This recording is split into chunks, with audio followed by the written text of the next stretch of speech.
You're crying, you're bleeding, your milk is dripping out. You're trying to latch this like floppy newborn onto your breast. You don't know what you're doing. Your nipples are sore, you're cramping, your hormones are out of control. You might be crying at random times in the day for no reason. Yeah. Who is it that you really feel comfortable being with you at that time Yeah. and helping you out? What you really need is like rest, nourishment. So unless somebody's coming in and doing something for you that's not holding the baby, then all you're really doing is letting more possible viruses and bacteria into your house. Yeah, Giving it's you fair. less sleep, which is not what you need. Welcome to the Golden Hour, the podcast community where moms and moms-to-be hear stories from other mothers and top experts in the pregnancy and postpartum care field. You can visit goldenhour.fm for more information, resources, and all other episodes. You can also find us at goldenhour.fm on Instagram for comments and questions. Welcome, everybody, to another episode of The Golden Hour. I'm your host, Dr. O, and today I'm joined by Juliet Huntington. Juliet is a certified nurse midwife at Kaiser Permanente, where she's been a steadfast advocate for maternal health. Born and raised in San Francisco, she is now raising 3 children of her own in the city. Juliet brings both professional expertise and personal experience to her work. A graduate of UCSF, she has dedicated her career to supporting women through pregnancy, birth, and beyond.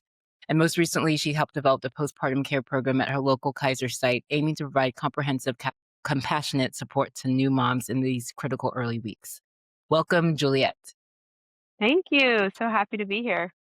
I'm so happy to have you. As I was already chatting with you in our little pre-show, if you will, we are connected by a mutual friend, Martina, who's not only a dear colleague, but now a close friend of mine. And so as I shared with you earlier, any friend of Martina's is a friend of mine. And so I'm sure we're going to have such fun this next hour just chatting about your life experience, your work experience, and how it informs the care that you provide. Yes. And this is, talking about the postpartum time, which is what we had kind of wanting to emphasize is like one of the things I love to talk about the most. Yeah. So, Yeah. Perfect. Yeah, And it's going to be fun. I would say for me personally, the inception of the podcast, if you will, because I always tell people like I don't have my own babies yet, but this is my podcast baby. And so the idea was something that I gestated on for a while when I took kind of some of the pain points of what I saw in my daily practice and really was inspired and motivated by the patients I care for, the women in my community, my friends, my family, to recognize that we could do more with postpartum care. And so the podcast for me is like, it creates space to have conversations that are really important. So having someone who is as passionate about postpartum care as you on this episode is, it's just a joy. And so thinking about your personal experience, how did you are a mother of 3 children. I know you shared with me 3 biological children and 1 older child that you also raised as your own. But as you experienced as a mother of 4, if you will, how did that experience postpartum compare to what you learned when you studied in school? Oh, wow. That's good. I mean, it's amazing what can happen for supporting women and new families in the postpartum time and how lacking we are in the U.S. We really get very, very little. I was blessed to have a home birth midwife and her student as my caregivers. And then I also grew up in San Francisco, which is where I'm raising my baby. So I had my sister and my mom and my dad and the whole community of everyone I grew up with. And I think Yeah. that what I was supported to do and what really helped me to have like a really juicy, lovely like experience was all of the support I got, especially in those first 2 to 3 weeks, Yeah. where if you just were to go to your, what's recommended in our healthcare system, sometimes you're not even seen for 4 to 6 weeks Mm-hmm. for the first time after you give birth. And if you don't have other support there, that's a really destabilizing time Yeah. for people. And so had people a midwife come to my house the day after I gave birth, the day after that, 4 days after that. a week after that, 2 weeks, and then at the 6th week is when she's like, "You need to come to my office because I wanna see that you can leave your house and how that feels for you and everything," because it is a lot. I mean, for that sometimes it's the first time people leave their houses to go to their postpartum appointment, Yeah. and, like, either than maybe a walk around the block or and it can be really hard, and it's also a really good way to check in on how people mentally are doing, Mm. you know, how difficult Yeah. that is for some people Yeah. to gather Well, themselves for that. Juliet, you lived a dream of dreams, right? And You know as well as any clinician that what you experience is the absolute goal, is the absolute ideal. Like when I hear what you just described as someone who was born and raised in San Francisco and had your family right around the corner and like a duo of home birth midwives to support you, I'm like, oh, she had the village, right? She had the yes. ultimate village that is the epitome of what any birther needs through pregnancy and beyond, and that I feel like we are always trying to replicate that quintessential village, whether it's, the additional support of a lactation consultant, a pelvic PT, whatever it might be, a postpartum doula, a night nurse. All those things are to recreate what we inherently had hundreds of years ago in early versions of our human species. And so you, Juliet, like you lived it. I'm listening to you, I'm Oh, like, oh my yeah. God, she's living the She dream. had it. And then on top Yeah. of that, I think, I recognize I love my job. It's an absolute privilege to be an OB/GYN doctor in my practice, but I also recognize our healthcare system is limited. Like you mentioned, some people unfortunately aren't even seen until 4 to 6 weeks postpartum. I feel fortunate that when California changed the law, our practice adapted, and so we now have like an early 2 to 3 week postpartum visit and then our final 6-week postpartum visit. But you and I both know there's so many things that happen from the moment that newborn is given to you and placed in your arms to the weeks until the next postpartum visit, until the weeks until the final postpartum visit. And also, guess what? Postpartum isn't just 6 weeks, right? It's forever. It's forever. You are For the you are rest of your forever life, you're you're postpartum. forever postpartum. It's just like whenever I have one of Yeah. my dear older patients who are in menopause, like, "Okay, so when does menopause end?" I'm like, "No, girl, this is your new You're life. living You're it. there. This You're is living it. it." But same thing, postpartum is there's a before and after, right? And I think that's Yes. why I feel so privileged to have this platform to really acknowledge the depth, the gravity of what people embark on when they do choose to start a family, whichever way that is, Absolutely. because I don't think our current society, our current policies, our current healthcare structure and insurance coverage really appreciates that. And so I think even for me as an OB who, again, I try to do the best that I can at my 2-week and 6-week appointments, but guess what? They're only 20 minutes, which is also not enough Yeah. time.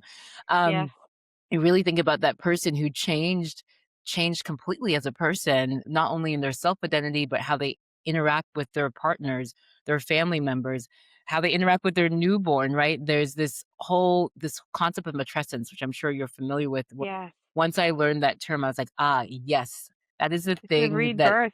Yeah, Yes. it's a rebirth. Yeah. It's everything. It's a rebirth. It's an incredible evolution. Mm. You as the postpartum person haven't changed that drastically hormonally, physiologically, biologically, physically since adolescence. And I think if I can like have like a megaphone and have my platform, it's matrescence is real. We need to give like the postpartum period the the um the focus and the attention it deserves. And like I'll continue to use this platform and conversations with people like you who are just as passionate to just Yes. push my agenda because I think Yes. there's so many people out here who deserve it. Yeah, I think this is something I talk about with my birthing people as much as I can is that Yeah. there's this feeling of like I need to have my birth plan and all this focus Mm, on do I want this or that? Do I want the fetal monitoring, the intermittent fetal monitoring or continuous? And every single step along the way, how do I want the lights to be? What music do I want? And it's for maybe if you're lucky, less than 24 hours yeah, yes, if of you're your lucky. life and Yeah. how much planning is going into from the moment that baby's given to you through the rest of you raising that child and it's usually not a lot people aren't thinking a lot other than how they want to decorate the nursery and not because I I think know. it's just they don't people aren't talking about it that a part is can be especially in this society where we're not around family and we don't have that village inherently like Mhm. that that it's very isolating. Mhm. And people are looking on social media and seeing all these pictures of the, like, postpartum mom with her coffee cup and her baby and, like, "Oh, looking Yeah, so like, "Look good." at me." And then they're like, "Oh, I'm doing this wrong. Like, Mm. I looked my there's milk soaking my shirt, and I haven't changed Yeah. it in 2 days, and I'm eating Doritos. Like, what's happening?" It's not so people don't I don't feel like people are talking about how hard this experience is and Yeah, how, uh, planning you really need to make it supported, yeah, especially because it's not coming from the medical system. It has to come from your village at this yeah, point in time. So yeah. that postpartum planning, Yeah, yeah. No, I agree, and I feel like so many things inspired the podcast, and some of it really was to counter the noise, if you will. I think social media is a beautiful thing. I think that creates social network and it does create connection, and there's mom groups and there's all these wonderful things. But I think what I also see are patients seeing images or videos of this perfect postpartum experience or this perfect postpartum mom and someone who magically lost all 30 pounds in 2 weeks and somehow like is taking care of the newborn while making the perfect meals that are helping their body get all the nutrients they need to breastfeed excessive amounts of milk, like all these extreme examples that aren't real. And so I feel like for me, as a clinician who sees real birthers and postpartum people in such a vulnerable space when they come to the office, and I see what they're really up against, and I understand that they're doing their absolute best, but they're also being inundated via social media of all these other images. I just want to be a voice that amplifies truth, a voice that helps people feel empowered, people feel seen. That something you mentioned, isolation. Like how many times have you and I seen someone postpartum who utterly feels alone, even though they know in theory they're not alone, but they feel like they're the only ones who are going through this difficulty, whether it's breastfeeding or perineal pain or again just not recognizing their body and how do they love their new selves, all these different versions that can really be isolating and really trying to create a sense of community by just putting these conversations out there. And it's not to take away from like the absolute joy and beauty, right? There's the absolute joy and beauty of creating life and being able to start a family and raise that kiddo. But I think that both can be true. I think that, like, conflict and contradiction are allowed to exist in one place. You can really love being a mom and also really hate being a mom. Both of those things can be true, and I think we should create space that allow people to acknowledge that ambivalence without feeling shame or guilt. absolutely. That's the part I think, yeah, having those spaces can really help support people to feel like that this is normal, you know? These Mhm. feelings are normal, and that time in the middle of the night where you feel like you're the only person awake and, like, it can feel miserable, you know? Yeah. That you're not the only one feeling that, and that's, where all of this, like you said, these mom groups can be really helpful. The support groups we know really help with postpartum depression, and it's a lot of Mhm. times, like, for one thing, community, and also shared experience and how Yep. important it is to talk about it and realize you aren't the only one going through that, Yeah. So that's Yeah. it's wonderful. Yeah. And so you mentioned with your own experience, again, having this incredible village that is your family and a bunch of other people who are probably seen and unseen, plus your duo home birth midwife. And when I heard you describe the visit cadence of like I think you said immediately like 1 day, 2 days, 3 days postpartum, it's incredible. Very incredible, and I understand an OB who practices in, like, our quote, unquote "standard" hospital-based birthing system. I understand that there are many reasons why people choose to have a home birth. I'm curious about, for you, what were the reasons why you elected to have a home birth? 1, did you have a home birth for all 3 deliveries? 2, what were the reasons why you chose to? And did knowing that your postpartum support would look like that and be so different from traditional postpartum support kind of help you make that decision? Absolutely. The Yeah. postpartum support was the biggest part for me. Mm, I'd say one of the biggest parts for me in choosing a home birth midwife. yeah. That is, for me, what I've seen to be the hardest part of this Yeah. experience. Birth can feel very scary for people, especially who haven't been around it or who have been around it too much. Both ways can Yes. feel scary. Yes, girl. but it's that part, I feel like finding the support and having people be there and present for you is a little easier because it's a short period of time. Yeah. So I had the same home birth midwife for all 3 of my babies. Mm. My first one, I transferred for meconium, which is when the Mm. baby poops inside before they're born. So we transferred to the hospital, delivered them there. It was a good thing because I did Yeah. have a very messy, tired baby. And Yeah. then we came home, and then I continued my home birth midwife postpartum care with Mm. that Mhm. baby as well. And then the other 2 flew out home birth, like, one was an hour and a half and one was an hour, which was Amazing. good. I mean, it was I bet my first was 58 hours, so I feel like Yeah. I kinda balanced Yeah. it out. You could divide it by 3 and be like, Yeah, "Okay, and this then I was makes like, "They sense." were" Yeah. yeah, I Yeah. get 2 for free, I think, after Yeah. that. Yes. So, yeah, and it was the same people, and it is lovely, and also to be, like, finish the birth experience, and the Mm. placenta's born, and then everybody who you want to be present there is there. And Yeah. someone's, like, in your kitchen making you your own breakfast, and someone's tucking you in with your new sheets and, fresh sheets in your baby and cleaning up your house, and then, making sure you're cozy and you're stitched up if you need that. And then Mhm. you're just there, you're home with your baby. Yeah. And it was, like, really wonderful, and I definitely had the experience of being at the hospital with my first, and, it's challenging to Yeah. and as somebody who works in the hospital and Yeah. provides postpartum support, it's not really on your timeline as a birthing That's person. fair. So, like, I'm rounding in the morning, I do night shifts, and I'm rounding in the morning at, like, 5 AM, which I know is usually the first time that the second night where you finally are getting maybe an Yeah. hour of sleep, that And you're baby's just like, cluster "Knock, feeding knock." all night, and you're like, "Hey, Yeah. just gonna come in. I gotta check on you right now," Yeah. and it's hard, when you're taking care of a bunch of people at the same time. So, Yeah.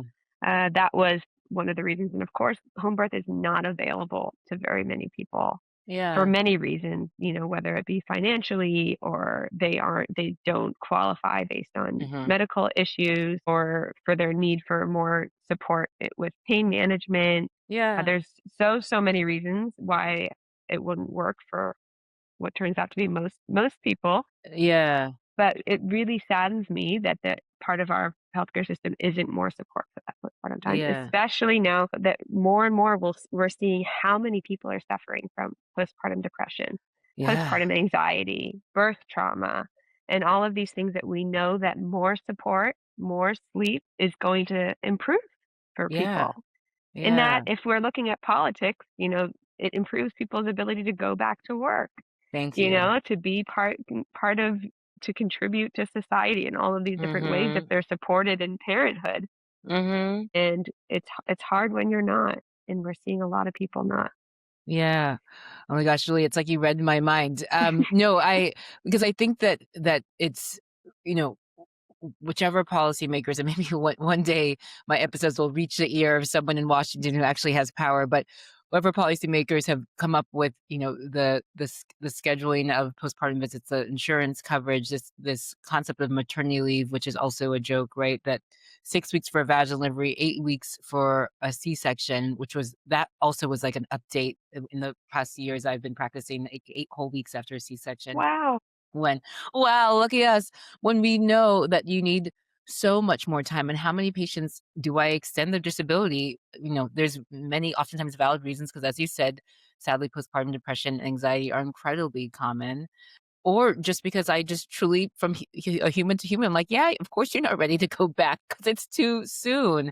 And so I find myself, you don't know this, but my husband is Turkish, and so spent most of his adult life abroad and in Europe, and has really great friends all over the world. And two friends who raised family in Finland, another friend who birthed her babies in Germany, and they are my like favorite example of like countries doing it right, Oh, right? Because in both of those Finland, if countries, we could all be Finland. is the dream. That's why it's the happiest country. Like every year, it always wins. My friend, in fact, is like the Finnish like happiness ambassador. I'm like, of course your country would have a happiness ambassador, and you are it. And because she's happy because she had her babies in Germany, she's raising them now in Finland. Anyway, but she, for our friends who are abroad, explain like this concept of like, yeah, like parental leave, maternity leave can be up to a year. There's different iterations where it can technically be longer, and you're not necessarily getting paid fully in that time, but you also just have that space where you're not your job is secure, you're getting some, like, financial support, but that space where you can just you're not thinking about, like, the calendar of, like, "Oh my gosh, I only have 1 more week." Like, no, you're like, "I have a year. I will get to the things that I need to get to help myself," and I feel like this is my theorizing that some of the things that exacerbate postpartum depression anxiety is that calendar, is knowing that you have this limited time until you have to go back, versus if are having the natural hormonal, physiologic, and just interpersonal changes that do lead to, um, any mood changes postpartum. When you know that you have a year, there's, like, an ability to just, like, sit back and be like, okay, yeah, this is hard, but I'm gonna work with my partner, I'm gonna work with my community, I'm gonna figure out my support system versus this like urgency. And so I like say time and time again, if a system is gonna say that it is supportive of family and especially supportive of women or birthers and the people who have to financially or choose to financially support their families, we have to create a system where parental leave is not like a privilege, right? I think that the people who have tend to have longer parental leaves are my friends, my coworkers who work in these big tech companies, and that's great. I'm happy for them. But I think about the majority of my patients and probably your patients who don't have that privilege, and how do we make that a standard? I think the same thing too is you alluded to.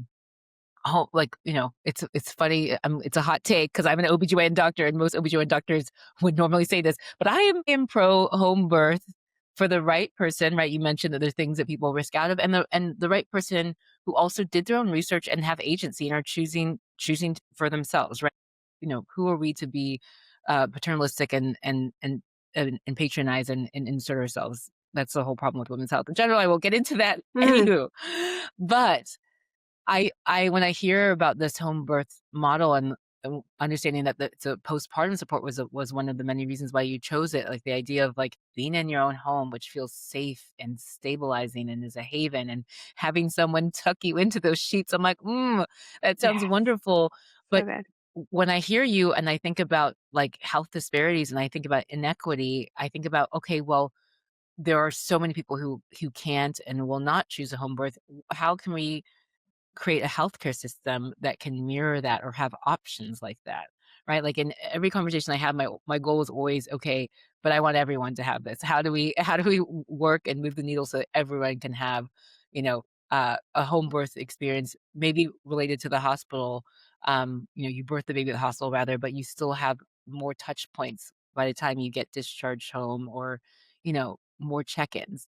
Have you ever, Yes. as someone who had this incredible experience to birth 2 out of the 3 babies at home, because yeah, no one wants a mechy baby, poor Mm-mm. mechy baby, um, and now you work in a quote, unquote, "traditional hospital system." Have you as you reflect on your birth and postpartum experiences and the work that you do now, do you have ideas of how we can translate the home birth experience into our system? What are the big things that you think need to change? For the postpartum time, I think that more touch points, like you said, is Mhm. exactly what is needed. And I mean, we're seeing some doula insurance, people being able to Yeah, like get money back from doulas for having yeah, doulas. Let's say that again. We now insurance companies sometimes are reimbursing doula services, yeah, which is fantastic. And there are yeah, what's called postpartum doulas, which I'm sure you know about, that support during the postpartum time. And then mhm, there's birth doulas for the birth time. Sometimes it can be the same person. But you don't need, unless there's a medical issue, it isn't that you need a nurse specifically or a midwife or an OB to be mhm, checking on you unless there's a mhm, medical reason, which in that case we would be keeping you at the hospital. yeah, What you need is someone that is making sure you're okay and that you have everything that you need and that you're processing your birth, which is something that we don't have a lot of time for at our appointments and yeah, sometimes no other time.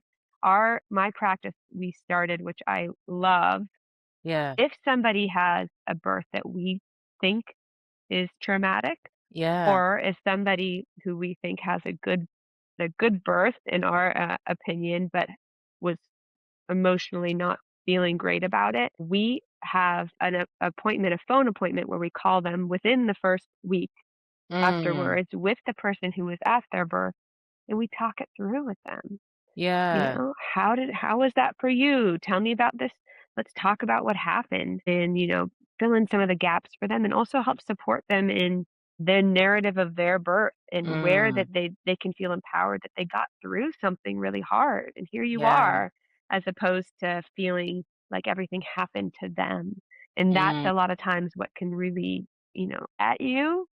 So to have somebody help you support you, reframe it as something that you've overcame and got through, and also sometimes to fill in the gaps, like we have people who even partners, they'll hear, "Oh, the cord was around the baby's neck. My baby almost died." Because then they were in the room and they heard, "There's a cord around the baby's neck," from somebody who, for us, we're like, happens in 1 in 3 births. Yeah. Not an issue. Baby's fine." But they hear that and think, "Oh my gosh, my baby almost died." And then nobody Yeah. says anything about it again, because when would we? Mhm. We're not talking about it. And then Yeah. that's their story for the rest of their lives about this baby's birth. So how Mm. can we interrupt that? How can we support people so that some of that trauma that happens with birth is supported? And then also checking in, is this person doing okay? Are they getting enough sleep? Do they have the support that they need? Are they eating? Are they, resting? For some people, that can be a lot of the issue. You Yeah. you walk in and they're sweeping and they're vacuuming and can I get you some tea? And you're like, no, go back to Yeah. bed. Yeah. So just Exactly. having those touch points to check in is just I don't think we need a lot more like medical care. What we need Mm. is our reimbursement for some more support. You talked about Mhm. night doulas as well, or night, Mhm. Night nurses. nurses. Yeah. But there are a lot of other ways that we can, if insurance companies can reimburse for this, support families in getting more sleep, getting more support from, like a doula or public health nurse. you Mhm. know, there's lots of other ways we can be doing it for everyone, not Yeah. just home birth Yeah, I plan. totally agree. I'm a problem solver by nature. I think I went into medicine because I'm like, something's wrong with you. I want to fix it. You're like, you're broken. I want to heal you. And so I'm hearing you, and my wheels are turning. Like, oh, okay, so like we start with insurance reimbursement. Got it. Like that's where we can fix this easily. And the fix isn't easy because I think a lot of it is, as we alluded to in the conversation, is societal change, like changing how we view postpartum and really adding more value to that period. But I also agree that we don't need to over medicalize it as well. Because what I I love my job. I love my level of expertise, but yeah, there are many, many things, infinite amount of things that I cannot do to support a patient postpartum that a postpartum doula or night nurse can do significantly better, are available to do so. I think the other thing I think of that you shared that really gave me pause was going back to the system that you guys have in place, calling patients after, a week or so after delivery, either patients that you guys have identified as like, wow, that was probably pretty traumatic. That was a postpartum hemorrhage or a stat C-section, or patients, patients usually when you kind of round, patients will kind of allude to when something, even though in our minds as a clinical team wasn't traumatic, and I'll put that in quotes and clarify later, but they felt traumatized by it. It felt really jolting for them. And I think I love the concept of what you guys do. I have a colleague who works at UCSF who mentioned they have a similar system, and I've dreamt of trying to create something within the healthcare system I work in. And this conversation is just one of the many conversations that inspire me and remind me to continue to work on that plan, because there are plenty of times where I've seen patients for their second or third pregnancies, and I reviewed their charts. I saw what happened their first pregnancy, and I'm like, okay, like seems pretty straightforward. And they'll come in that first appointment, and the patients themselves or their support person will be like, yeah, that was really traumatic. Like I remember a partner literally saying, my wife almost died, and I like had to double take because I was like, am I reading the right chart? And so I went back into her chart and I read through it as we were all chatting. And I was like, wow, I realized that you shared with me that you felt like your wife almost died. Can you explain to me what happened because I'm not capturing that when I reviewed your chart. He's like, "Oh yeah, she had preeclampsia. She almost died." And I was like, "Oh, okay." For you and me, preeclampsia unfortunately is relatively common, but we have great protocols now where preeclampsia has incredibly low rates of mortality because we are really good at making a diagnosis. If someone has severe preeclampsia, they're going to be on antihypertensives, they're going to be on magnesium, right? So all the really scary sequelae that that are close to death don't even virtually come to mind for us. But for that patient and for her partner, preeclampsia equaled death. Like in their mind, even though again, when I read the notes, everything seemed really appropriate. There was no like urgency. There was no like really close, like any point close to like end organ damage, like nothing that extreme. They just felt like having that diagnosis was as close to death as it was or could be for them. And I get it. I empathize because so pregnancy is a first time for a lot of people to interact with the healthcare in a system in a really like deep and meaningful way because most of us when we're otherwise young and healthy, we might go see our OB every couple of years for a PAP, might see our PCP every couple of years for a blood test. But for the patient population that we have the honor of caring for, they all, for the most part, are relatively healthy. So being in a hospital, if you either opt for or have to have a hospital birth and having things happen to you, it can feel so scary and so alarming versus, I love the idea of like reframing the narrative and saying, yes, in that moment, it felt like all these things are happening to you. You were being rushed to the operating room and someone was doing a surgery on you, and then someone had to rush your baby to the NICU. But how can we talk through this narrative so that you're not kind of on the outside looking in and saying, yeah, all these things happened to me versus like, no, you are part of the story. You engaged with the team in this way. You were able to advocate for yourself in this way. And yes, the outcome wasn't what you expected, but in this, you endured, you survived, you had a degree of resilience that should be celebrated. Mhm.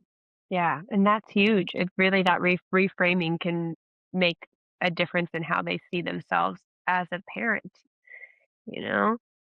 Which it's a new identity that you have, and a lot of people, especially if they have a fixed birth plan of how they want it to look, and it doesn't happen that way, it feels like a failure, I you know. know? And then they feel like Yeah. they failed at birth.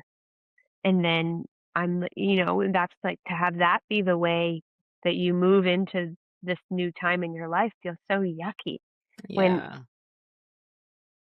we have the opportunity and we to insert ourselves and change that narrative and empower them and no matter how birth happens. Hi, it's on the counter where it always is. I love it. I love it. That's real life, baby. That's real life. Yeah. So I'd like to take a moment to tell you this is my passion project based on years of experience as an OB/GYN doctor. I aim to empower moms and moms-to-be and those in the pregnancy and postpartum care space. If you appreciate what I do, please take a moment to like, subscribe, and share with your friends so it can reach more people like you. You can visit goldenhour.fm for more information, resources, and all other episodes. If you have any requests, suggestions, or questions for future episodes, please email me at hello@goldenhour.fm or leave us a comment at goldenhour.fm on Instagram. No, I mean, to follow what you were saying, something that you mentioned earlier, talking about plans, right? So you talked about, the idea that people tend to focus so much on the birth plan. And I'm sure you're similar to me. I often tell my patients lovingly, I'm like, let's not think about a birth plan. Maybe it should be more like birth preferences because there's no other time where things are truly out of your control, out of the control of your like L&D team. Like everyone wants everything to happen like a movie, but it just never does, which is why Or we're not like all a movie. yeah, we're not like a movie, which is why we are trained to act when we need to, trained well. But how do you help, your patients reframe the concept of the birth plan? How so that they don't walk away feeling like failures? Because you're right. If you bring that negativity into early parenthood, every time you have a point of frustration, every time like, man, like I was trying to sleep train the baby, but like now they're having aggression. All these things that again normally happen, rather than turning it back on you and saying, "Oh, another point where I'm failing. Like I failed at birth and now I'm failing again." Like what do you do when you chat with your patients about birth plans, and how do you help them kind of reframe that approach? I think, well, it really depends on the person, because Yeah. there are the planners, right? And there's the people who are like, "I need to know every single thing that could happen so that I have an Mhm. algorithm of exactly how this, will go down." And then there's some people who are like, don't really wanna know anything. They're Yeah. like, "I'm just gonna get the epidural." You're like, "Oh, even if that's your plan, which is great, Yeah. you still having some knowledge of what's gonna happen is also a barrier, a buffer to birth trauma, right? Like, Yeah. watch some videos of giving birth, like, don't let your experience be the first time you've ever seen, Yeah. somebody in labor. So it really depends on the person, what you Yeah. feel like is gonna help them to have an experience, whether it's like you need to back off on your control or maybe, accelerate a little bit into this, lean in. Yeah. So I think it depends a lot. I don't do a lot of clinic because work mostly at night, Yeah. and so I'm usually presented with a birth You get the plan, plan. and I'm like, What's the longest plan you've ever gotten? I think 8 pages. That's not bad. That's not bad. I How think about the you? longest I think the longest I had 10 pages, and it was a special paper. Like, it wasn't even the standard, like, A11 paper. Like, they found some other size that was bigger, and they laminated it, Oh, and it was a no, don't laminate 7-day. it. I know, they laminated it, and it was a 7-day induction, and guess what? I still got to do the C-section, but I feel like the 7-day induction speaks to the fact that hopefully they felt like their wishes and intentions were heard, and they ultimately exhausted everything they possibly could in terms of feeling like they tried their darndest. But yeah, that was epic. That was my best birth plan. But yeah, so you get handed the birth plan, and what happens when you get handed the birth plan? Do you kind of have like a realistic conversation with those patients kind of in real time in the labor rooms as you go through the birth plan with Yeah. them? I Yeah. think that the first thing is to come with the birth plan and talk to the person and go through it together and make sure that Yeah. you're on the same page and that you understand what it is that they're wanting. And if Yeah. there's anything that right there you can change, like sometimes it'll say like dim the lights. I'm like, oh, it's so bright in here. Let's get you Yeah. those dim lights you want. Yeah. Let's make this, and then also honoring, oh, I see you brought your own candles. Like, oh, it feels so cozy in here. Yeah. Really show them that you care about the way that they want this experience to be. Mm. And then, you know, try to get as many yeses on there as you can, and that Yeah. helps people feel like, okay, she's on my team. She Yep. wants to she wants to be here with me for this experience. And then coming with curiosity if you come to a point where you're Mm. the sticky point where you feel either like it's not a decision or it's a decision that's going to be challenging to do in the hospital Mhm. or that you feel like might be risky in those places, just like you said, I'm not here to tell anyone what to do. Yeah. I am here to give you the information about why this is how we would normally do it.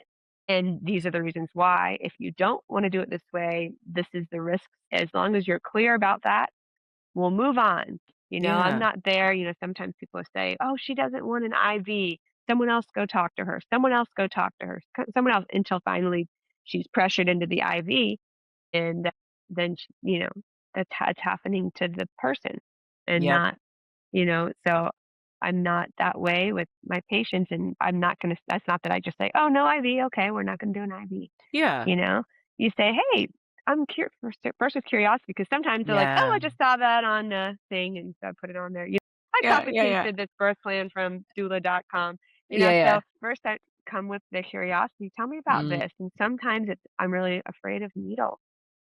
Yeah. Otherwise, I'd be all for it. I really want pain medication, but I'm terrified of needles. Yeah. And so if you never get there to the person with that, Mm. you know, you may end up just fighting, fight the healthcare system fighting against them because they're Yep. not listening. So if Yeah. that's like, "Oh, tell me about this needle phobia," and then is there a way we can work around this? Is it the sight of seeing it? We've got things. How about if we covered it with like a t-shirt sleeve or something? Can we make Yeah. there's ways. Yeah, Yeah. if we did that, I think we could do it. So there's way. As long as everybody is aware of the risks and benefits and that you're staying curious, I feel like we Mhm. can we can make a lot of it happen. And Yeah. then also, when it comes to a point where you realize something on the birth plan is assuming that the birth is gonna go away that we can't assume, Yeah. then that's a part where we talk about control. Like you said, this is a time where we don't we really don't have control over what's gonna happen, and we do Yeah. everything we can, and our goal is your goal. We want, this birth exactly we want it to go smoothly. If it doesn't, like, here are some examples. How would you want us to support you through that? Mhm. What would that look at what point would this part, the not touching the placenta until it falls out on its own, at what point would you be okay? Let's say this happened. This is a point where I would Yeah. feel like it should happen. And then usually people, if they feel like you're on their team, they can make the decision, no, that in that situation, yes, I would want you to put traction on the cord or Yeah. whatever it is. I think that as long as you're like, I'm on your side, we're on Mhm. team together, and then the person who's birthing gets to say, yes, I choose that, then Yeah. they're empowered, and it's still their Yes. birth, and it's still something Yes. that they feel they have some control, they have as much control as you can, you know? Yeah. And then if it doesn't and it happens, like you said, there's an emergency C-section, you barely have time, you got him, then it's really, really important to go back, especially the person who was there, and Mhm. help with that narrative. I was Mhm. there. I saw you when everyone was going back. You were taking deep breaths as we were going down the hall, and you were holding on to your heart, and I can see you were really present, and you were really keeping yourself calm, and that was all of that was really helping your baby and helping you, and it was really powerful to see. Mhm. You can really help point out the points where this person was, like, still, the still having a birth that they were can own and feel good about. Yeah. Yeah. I love that, Juliet. The biggest takeaway I took from that, well, a couple, because you said so many golden things, but one is just helping that patient feel empowered. Like, I think that to me is the ultimate goal is I've spent, my whole career spending so much time in the sacred space that is pregnancy and postpartum and being having the privilege to be invited to enter these spaces. And as I reflect on how easy it is for people to walk away from something that is truly beautiful and magical, feeling traumatized, I recognize my role in that, and I recognize the role of any member of the healthcare team in that, and so I think my personal goal and the goal for so many of us who have the honor of caring for patients is to help them feel empowered, and I think step 1 of empowerment is questions of curiosity. I love that that was your go-to too, because there's sometimes where, like, I recognize, and I tell people this, and I always make sure every patient who I have the honor of caring for knows I am just a mere human too, which means as a mere human, I have my own biases. I have my own approach in the way that I see things. And a lot of it is influenced by the fact that I'm a doctor. I'm an OB/GYN doctor. I'm trained in Westernized medicine. I know what I know from my training. And so it oftentimes means that sometimes I see things, I'm like, oh, that doesn't make any sense to me.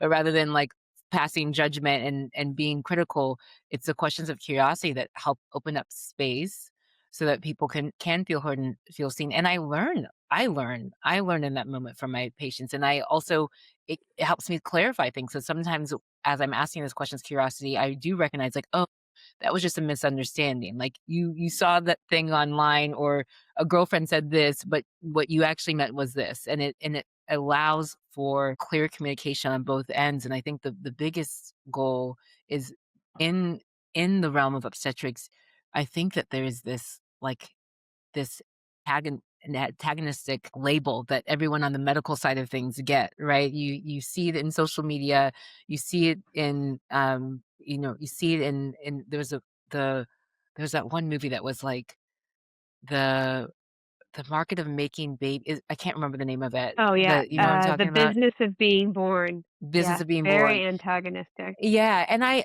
get it. I'm the first one to say it. I started this podcast episode saying the healthcare system isn't perfect. It's flawed. It definitely is.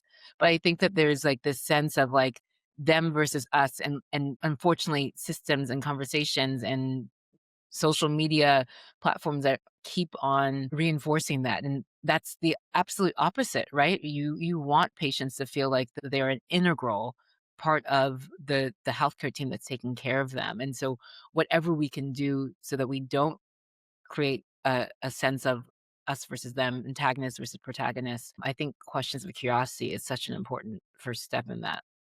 Yeah, and if I think that sometimes people, like doulas specifically, who maybe have been trained in that kind of era, which I'm hoping we're moving Mm, away from, of you gotta fight the system. If you can bring them in and that they're also part of the team, that can yeah, really because it isn't helpful for a birthing person to have the team feeling like you're, like, fighting against each other, and you yeah, see that a lot of times where, oh, this person has, like, a long birth plan and they have a doula, and there's people, there are medical team members who feel, like, uncomfortable in that, in yeah, those kind of births.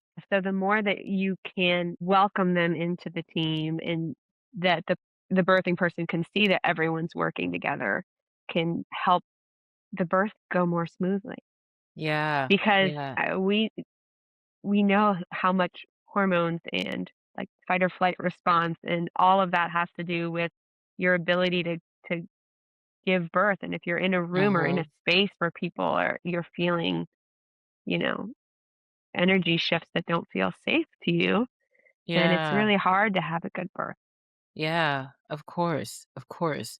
And we spent a good amount of time just now talking about the birth plan and preferences and how to approach it in a humanistic way. But now going back to something that you mentioned earlier in conversations I really loved is thinking about the postpartum plan because you're right. So many people put so much emphasis in the playlist and the mood lighting Right. and the incense and all things I truly do enjoy. I love walking into a room, I was like, "Oh, this is a vibe, let's go." I love a good playlist, I'm not gonna lie. But sadly, there isn't enough time and attention, thought about postpartum besides kind of some of the more obvious, basic necessities. What can we as health providers do to help support our patients, our clients, to be more prepared for postpartum? But more importantly than that, what would you advise? I know you're primarily hospital based now, but what would you advise, when you're rounding on someone 5 in the morning, how would you advise them to think through postpartum planning? What would that look like to develop a postpartum plan? So I teach, and I taught it last night. I teach it once a month. Postpartum, we call it postpartum survival. And Ooh, I do not think 5 a.m. after you've had your baby is a good time to be yeah, planning your that's fair. postpartum. You That's really fair. it needs to be back, 28 weeks Yes. or, that is the time where we should be really talking about this in clinic. Even if we can have some people, I know some providers print out like a postpartum plan Mhm. that they can fill in that helps kind of guide, oh, I didn't think about how I was going to do this, or this.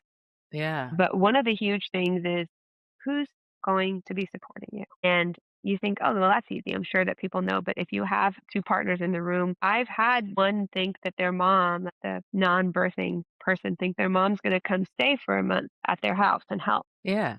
And you see the pregnant person, wait, what? I she's a challenging person, Yeah, wasn't of course, we're having a new baby, my mom's gonna come stay, well, every time she comes to the house, she notes all the places where my house is dirty and she does it whatever it is, like, is that yeah. really the person that's gonna be helping you during this time where and people Mhm. don't see this on social media, you're you're crying, you're bleeding, your milk is dripping out. You're trying to latch this like floppy newborn onto your breast and you don't know what you're doing.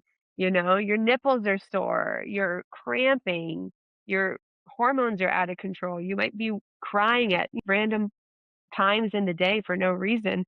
Yeah. Who is it that you really feel comfortable being with you at that time Yep. and helping you out? And then, so that's one thing is who is supporting you and how. Yep. 'Cause maybe that other grandma can stay in an Airbnb, come in the Mhm. day, and you can give her, like, the dishes, laundry, cook us a Yeah, meal, delegate. and that is the other huge thing. What can you delegate and to whom? So or to who? It And so works. is it? Is it? Yeah. Um, so, and what can you have like, not just not do for a few weeks? Yeah. Like, can we not dust? Can we, let the dishes sit overnight and just go to sleep because the baby's sleeping? Can your friends bring you meals? I love one of my favorite things to do for new parents in my community is to have them put their I'll text them that I'm by their house, put their dirty laundry at the front Oh, door, yeah. and then I just take it home. If they have special laundry soap they wanna use, put it in there, take it home, do all the laundry, fold it, put it back in the laundry, bring it back, and then text them that it's outside. I don't Yeah. even wanna see them, Yeah. Yeah. because you need to be sleeping. If I'm not their, like, main person, Yeah. and I think that a lot of people, they get stuck hosting, having people Mm. over, everybody wants a picture of them holding the baby, you know, and that's not helpful when what you really Yeah. need is, like, rest, nourishment, like, so unless somebody's coming in and doing something for you that's not holding the baby, then all you're really doing is letting more possible viruses and bacteria Yeah. into your house and Yeah. giving It's you fair. less sleep, which is not what you need. So, yeah, talking about that. Who's gonna be who can you delegate to? Who's gonna be supporting you? What can they do? What can you not do so that you Mhm. can basically the best case scenario is you're in bed, someone's bringing you every meal, hand feeding you while you're breastfeeding. Yeah. You breastfeed the baby, and the other partner is changing their diaper and helping them get back to sleep while Yeah. you fall back to sleep, and you're getting a shower every day. If you need coffee, you're getting coffee every day. If you need to talk Yeah. to your friends to feel like a real person, you're talking to your friends. If you need fresh air, you're getting fresh air. Like, you're feeling like a human and you're getting nourished and you're sleeping. Mm. Mm. And so that takes planning, especially if you run a household and you're the Mhm. person who pays all the bills, who does all the laundry, who or, half of them, Yeah. half the household if you're partnered, Yeah. Yeah. hopefully. And so when you become a breastfeeding person, that takes up hours. It's a full-time job to Yep. exclusively breastfeed a baby. Yeah. It's a full-time job. So things need to be taken off your plate. So that's Yeah. another kind of homework that I give is what can now your partner do? They're gonna have to do more. It's gonna be like 80-80. It doesn't add up to 100 because you have Yeah. way more to do. Yes. So everybody's gonna feel full. Everybody's gonna feel like they have a lot on their plate, and so Yeah. that just kind of preparing a bit for that can help Yeah. with the resentment and the feeling like I'm Mhm. doing it all, then the exhaustion, which is gonna come. So those are some of the postpartum planning stuff before the baby comes that's Yeah. gonna help, Yeah. and as much work as you can do on your relationship before the baby Mm. comes is another kind of thing that for the postpartum planning time because that relationship is like the 2 of you, somebody's joining your crew Yep. and disrupting it a lot. And not only have another person who you need to take care of and who needs your body, you also have less time and less sleep. And Yep. so that's like a recipe for challenges, especially if you Yeah. already have issues with your relationship. So it's like the more that you can, like any sticky points in your relationship that you can process and support each other through before the baby comes is going to make you stronger for this Yeah. really hard part, this really hard So time. It's hard. lovely, Yeah. but hard. Yeah, so hard. No, I love the kind of tiers in your postpartum plan. I'm like imagining like this worksheet that I now need to create and distribute from in our clinics. But the final piece that you brought up, which I think is honestly one of the more important pieces, and I'll project personally, is that interpersonal change with you and your support person if you are starting a family with another person. My I mentioned at the beginning of this podcast, I don't have a baby yet. I have a podcast baby, and there are many, many, many reasons why my husband and I are both equally ambivalent about starting a family, one of which you alluded to earlier in our conversation. I, as an OB/GYN, just know too much, so I'm dealing with my own personal anxiety in my head. But two, we talk about the incredible change of our relationship and that change of that dynamic, and there are beautiful aspects of that, like, I imagine, like, a teamwork emphasis of, like, the 2 of us being stronger together. It's kind of like us against the baby, but, like, in a Yeah. loving way, like, we've got this, like, that, like, little ball, little chubby ball that's like, screaming tyrannically towards us is someone that we created and we love, and so we can do this together. But there's also real mourning of we've been a duo for many, many years now. We have like a flow. We're friends. It's playful. It's easy. And so recognizing that huge change, and I just don't think that everyone thinks about that. I think there's so many things to think about, but I think not there are sadly it sometimes isn't enough focus and attention ahead of time about how it can affect the relationship. And I've seen it with friends and with patients where it's after the baby comes home, a relationship will quickly dissolve and dissipate because like that real stressor on a relationship, that true think about contraction stress test to make an OB joke, but like that real stress test, that pressure cooker, if you will, is a newborn and it's kind of it's a true make or break situation. And I think there are plenty of relationships that get stronger because of it. And then there's some sadly where it can't withstand the pressure test. So I agree. Any extra work you can do on yourself with your partner in that preparation period is just so vital. When you think about your postpartum experiences, I know that you had the dream to me, like the ideal experience in terms of having your village and having your amazing doulas and so many touch points. But was there anything that was hard for you despite having the village, and what were some of your reflections on your postpartum period? Yeah, I think I felt like a goddess with my baby, and it was so wonderful, and there isn't an amount of support you can get that does not make it hard to have a Mhm. baby. So Mhm. it was incredibly hard. The first time, the second time, the third time, incredibly hard. The hardest thing for me actually was after my 3rd baby. Well, my 2nd was born 2 months after lockdown in the pandemic.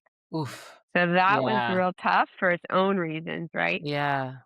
And just the anxiety around all of that was really Yeah. challenging, and then the isolation already during Yeah. the postpartum time. So Yeah. that was hard, but, that I had really bad postpartum anxiety after my Mm. 3rd baby was born, and this is you can do all the right things and have a beautiful birth and get all the sleep that you possibly can get with a newborn and nourishment and all those things. It doesn't mean that you're not going to have mood changes or Yeah. have you suffer from one of these things, and Yeah.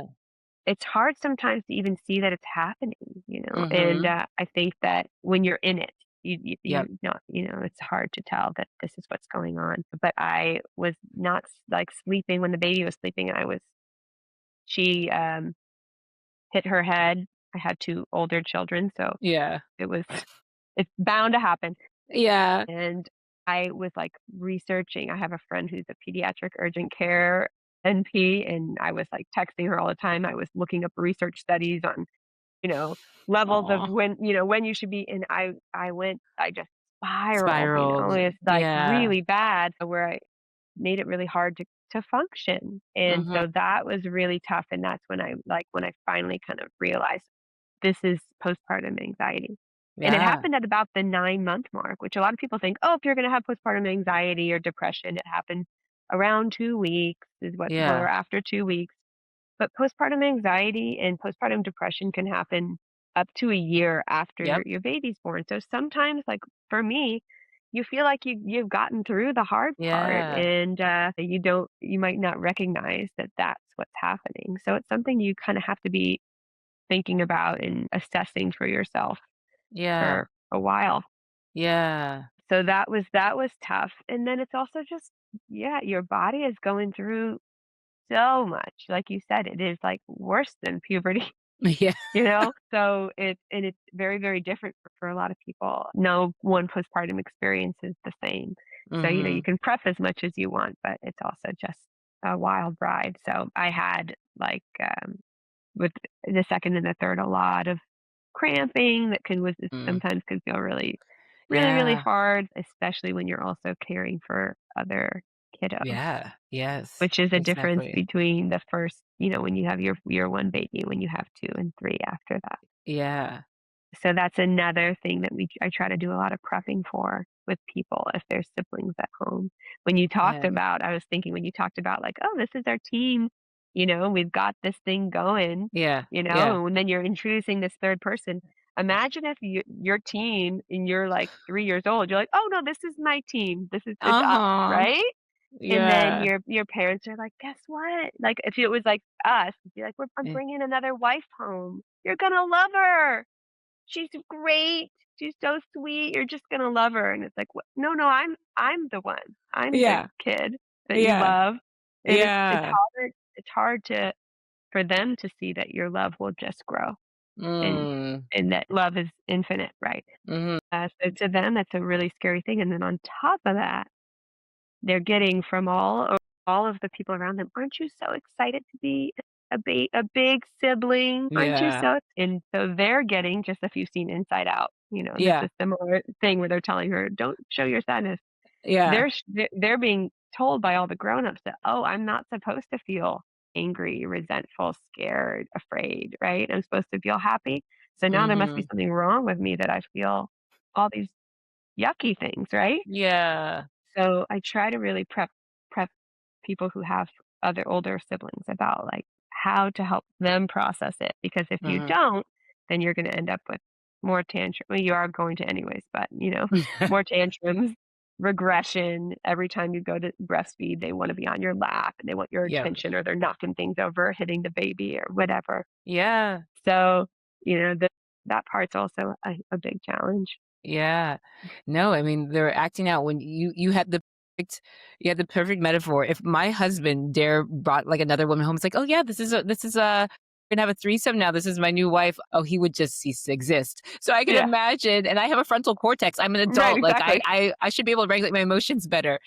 So imagine that 2-year-old, 3-year-old that's just like, "Huh? What?" And then wanting to at least when I was a kid, I was a huge people pleaser. And so, like, wanting to please people, and so being told all the time, like, "Be happy, be happy, be happy. You have a sibling, be happy." And being like, "But no, inside I feel angry and mad and sad and all these, like, real emotions." And then it builds up, and, you whack something, sometimes you whack the baby. Fortunately, for my family birth order, I'm the baby in my family. I have an older sister, and my older sister, I think, is a freak of nature and, like, was so happy and, like, was the sweetest person in the world. I definitely was not meant to be the oldest sibling, so it all worked out. But no, I really love how comprehensive that postpartum planning idea is, right? Because it's not only the the soon to be postpartum person and their immediate support person and persons, but also it's the kiddo if there's already one or two or more at home. I want to pay homage to your postpartum survival group. I think that's what inspired Martina making our connection to begin with, because she's like, "Oh, you wanna talk to someone who loves postpartum? I've got someone for you. It's Juliet." Tell me more about this postpartum survival group. What inspired it? Was it your creation? Yeah, tell me all the things. So it's a class, and we got the idea of it from a doctor at Kaiser who has a similar class in San Francisco, and it's just Mm, an online class. We do have postpartum support groups mhm. that meet monthly. We have like a perinatal support groups at Kaiser. We have a lot of other groups that just stay together as like a pod, Yeah, which I think is really wonderful yeah, to support you through this. But this is just kind of like let's plan for the postpartum time.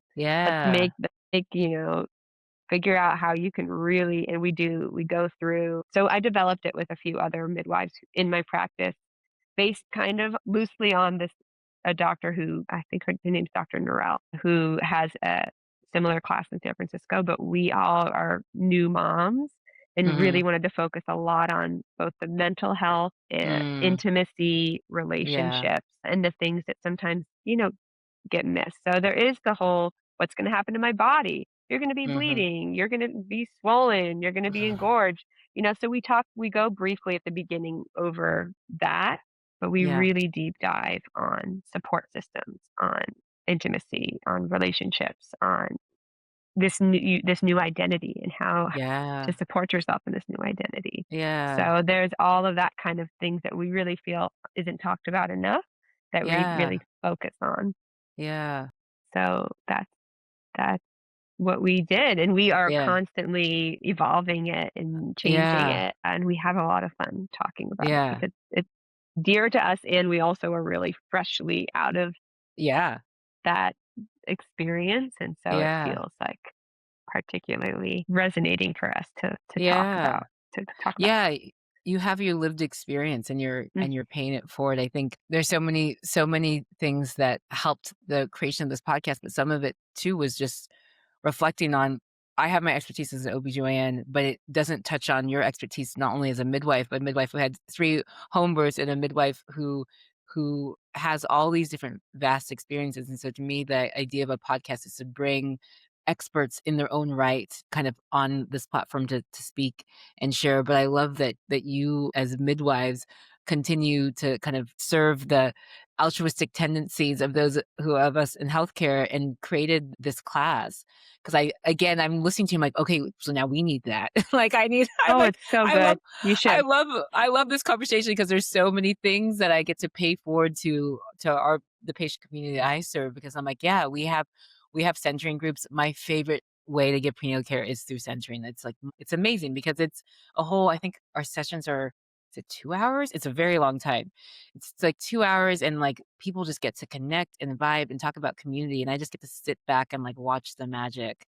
And then one of our awesome nurses started a postpartum group as well. But I love the idea of in pregnancy having a class where people can drop in and kind of do postpartum survival kit slash boot camp, if you will, just thinking about the things that in a normal 10-minute OB visit, luckily our midwives have 20-minute OB visits, but as docs, unfortunately, we have 10 minutes. But in a normal OB visit, we ain't got time for that. I wish we did, but we No, don't. So right? you need a whole class just to think about the epic identity shift and the intimacy changes to your connection and intimacy with your partner and all the other things that are so integral to this epic transformation. I love that you said worse than puberty. I haven't gone through pregnancy postpartum yet, but if you say it's worse than puberty, I believe you. I definitely believe you. How long are the classes? Like how many hours It's is 2 it? hours Yeah. about, and it's every time we, like, try not to go over because we're so into Yeah. it. It's Yeah. really a lot to talk about, and you can see I can talk and talk. Yeah. So, Yeah. yeah, it's a 2-hour class and, questions, every time people have different questions. But a lot of the time when, we start the class off, we ask, "Okay, everybody put in what your biggest concern is about the Mhm. postpartum time." And, a few people are about to say, like, what to eat or something, not, but it's sleep and mental health. Yep.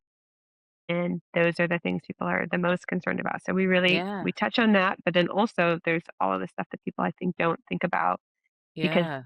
you you haven't experienced it yet. So you don't even know Yeah. what to prepare for. Yeah. Exactly. Yeah, Exactly. so it's 2 hours. My favorite part of the class is talking, especially because a lot of times partners are there.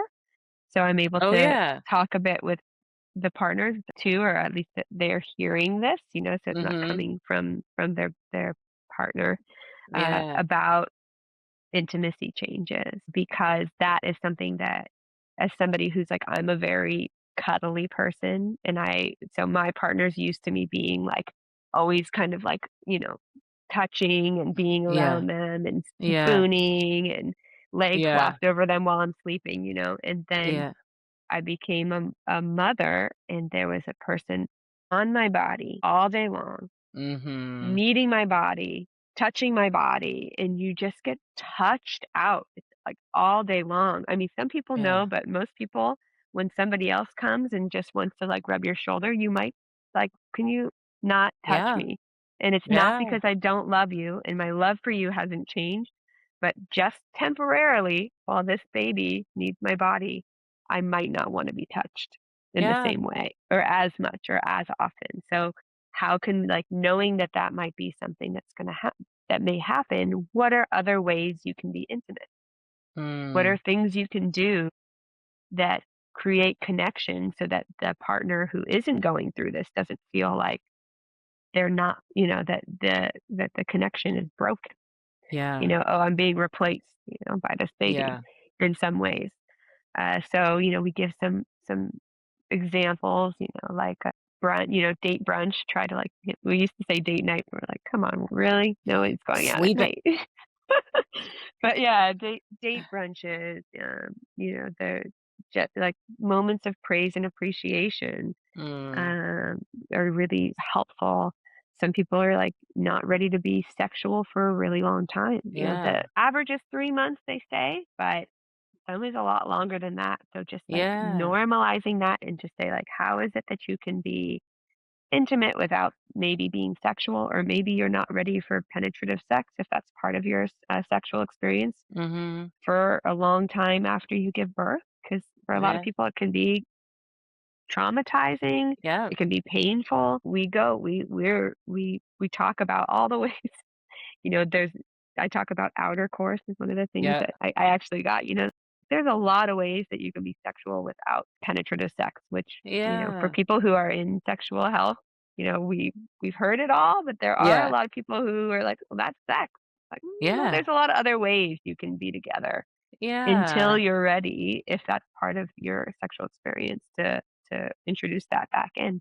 So Mm. we talk about that, and then another thing that's silenced with a lot of women that we try to talk about is pelvic pain and incontinence, which are Mm. things that are expected in the first 6 to 8 weeks after the baby's born, but are Yeah. not normal after that. And when we talk about social Yeah. media and the media and movies, what movies show birth as, which I'm like, I don't want it to look like that a lot of the time, right? Yeah. But Yeah. also, like, so if once you're a mom, if you can't jump on the trampoline without peeing, or you're gonna pee when you cough, and you're actually that's not normal.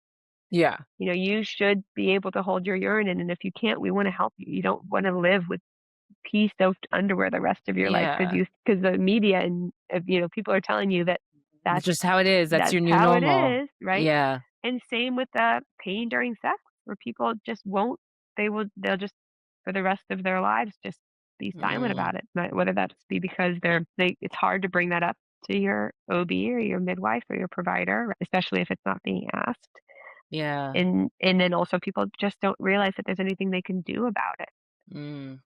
no ways. Yeah. So we really try to emphasize that, like, we want you to reach out to us if this is what's happening for you, so we can support you Yeah. in moving through it. Yeah. So You're right. I really appreciate that we spent time, like, really focusing on, like, the intimacy changes and the different ways that you can still be intimate and connected with your partner, even if you physically don't necessarily engage in the traditional ways that you were used to pre-baby, because I think that there are so many ways that people change postpartum, and I think about the conversations I've had with some of my closest girlfriends about how they feel about not only their own bodies. Like, for me, to be frank, my sense of my sexual self has to do with how I see myself and feel about myself. And I think there are a lot of people who know that for sexuality for women, that's how we differ from men in some ways, and that it's about how you see yourself and how you feel in your own skin that allows you to receive or to be received. And so you imagine you overlay that with someone who is in their postpartum body, and that postpartum body doesn't look or feel, sometimes smell. I had a patient who's just like, "And what about the smell of mine?" I'm like, "Oh, yeah, those are hormones too. You don't smell the same, you don't look the same, you don't feel the same, you don't pee the same. Everything is so different." And then you're supposed to, present yourself or be in such a vulnerable, beautiful, but vulnerable, intimate situation, and not necessarily feeling ready physically, mentally, or emotionally. And so I love that your course is already creating space to make people think about that and have also their partners hear it and say, "Oh, it's not if that's how my partner is acting towards me when she's postpartum. It's not because she doesn't love me. It's not personal. She's going through a lot of shit. Let me, like, make it not about me. Let me just, like, do some laundry and change some diapers, and we'll meet each other when it's the right time." And also figuring out different ways to just to love and connect. I also really appreciate the thought of what's normal and what's not, right? That, yeah, we've talked enough already about what media and social media contributes to a lot of misconceptions, unfortunately. And one of which is like, "Oh, yeah, like, it's just totally normal. You had a vaginal delivery, you're gonna pee all over the place." But really letting people know that, you know, in that immediate postpartum, this first couple months, there is a low estrogen state, because if you are choosing to breastfeed, and there are pelvic floor changes that are temporarily present because of not only the physicality of birth, but because of the low estrogen levels. But for most people over months, those symptoms should resolve. And so whether or not people keep that to themselves because of shame or because their OB or midwife, we're too rushed in our appointments because we don't have enough time, or we're not asking questions of curiosity. I kind of pondered as when you were kind of giving that insight of like, oh yeah, like we should just ask and not assume. Like there are plenty of patients who I feel fortunate are open to me, and there is something so vulnerable about walking into a room with someone they don't know and saying, "This is what's going on for me." And a lot of patients I've known for many, many years now, and multiple pregnancies, and so it's obviously maybe a lot easier for them. But there are going to be plenty of patients who just feel like I am ashamed that this is something that's happening to my body. Like I don't want to mention it. I can just deal. But really, kind of creating a space so people feel like it's not normal, and it's totally okay not to deal. Like, how can we help you? Mhm. Yeah. Yeah, Yeah. that's huge. And so I'm glad you mentioned it. I don't the changes with the way that you feel about yourself, about Mm, feeling sexy or, sexual as a sexual being when mhm. don't your body looks so different and feels so different, smells so different and all of that. That there was an older midwife who told me about her spiel that she tells to partners where she's like, don't come on to them at the end of the day when they have a milk stained shirt on. They're like they've been with the baby all day. She said, you let them go take a shower and put on some new fresh clothes before you even try anything. Because Yeah. it's like barely have time to take a shower in this like, when you have a new baby at home. How are you possibly gonna feel sexy? Yeah.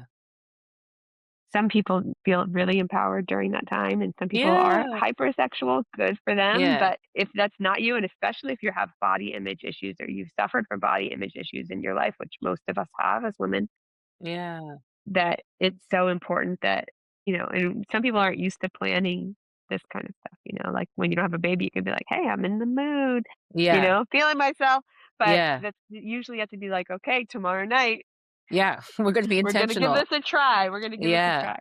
Yeah. And then that kind of becomes your life sometimes for a while Yeah. with young kids. Yeah. Yeah. No, life is real. And speaking of life with young kids, I recognize that I've taken you from your family for well over an hour now, and like I can keep talking to you, and I hope that we will get to on and off the podcast because like I said, a friend of Martina's is a friend of mine. But as we wrap things up, we covered to me like a full gambit of pregnancy through postpartum, what we're doing well, what we can do better. If you can give like any final sage words of wisdom or advice to any moms or moms to be that are listening, what would you like to share with them, Juliet? I would like to share, let me think. Take your time. You can do it. You'll Mm, get through it. You will. And it's so, so hard and it's so beautiful. Uh, I, the more support that you can prep yourself with, the more you get to enjoy this time. That's so mm, precious and fleeting. So that would be one. And then I think my other advice is to trust yourself in this new role, knowing that mm, you know your body and you will know your baby better than anyone else. And you do not need to do it the way anyone else did it, including your mom, your tia, your sister. mm, Like you need to trust yourself in your identity, in this new identity as a parent, and know that you are enough and you are exactly what your baby needs and you're going to do a beautiful job. mm. So that is would be my advice, if that's okay. Yeah. Yeah. No, so well said. It gives me chills. I'm walking away from this conversation so inspired. I told you I have my list of homework where I'm like, I have to implement this in my clinic like ASAP. But more importantly, I think anyone who's had the honor of listening to this conversation is walking away feeling so empowered. So thank you, Juliet. Thank you to your dad for watching some kiddos on our behalf too. But truly, thank you for sharing your expertise and your passion with us today. I'm so, so grateful for you. Thank you so much for having me on. This was so much fun. Thank you very much for listening to The Golden Hour, the podcast community where moms and moms to be can hear stories from other mothers and learn from top experts in pregnancy and postpartum care. If you enjoyed this episode, please take a moment to like, subscribe, and share with your friends so we can reach more people like you. You can visit goldenhour.fm for more information, resources, and all other episodes. If you have any requests, questions, or suggestions for future episodes, please email me at hello@goldenhour.fm or leave us a comment at goldenhour.fm on Instagram. Looking forward to seeing you in the next episode. Until then, stay golden.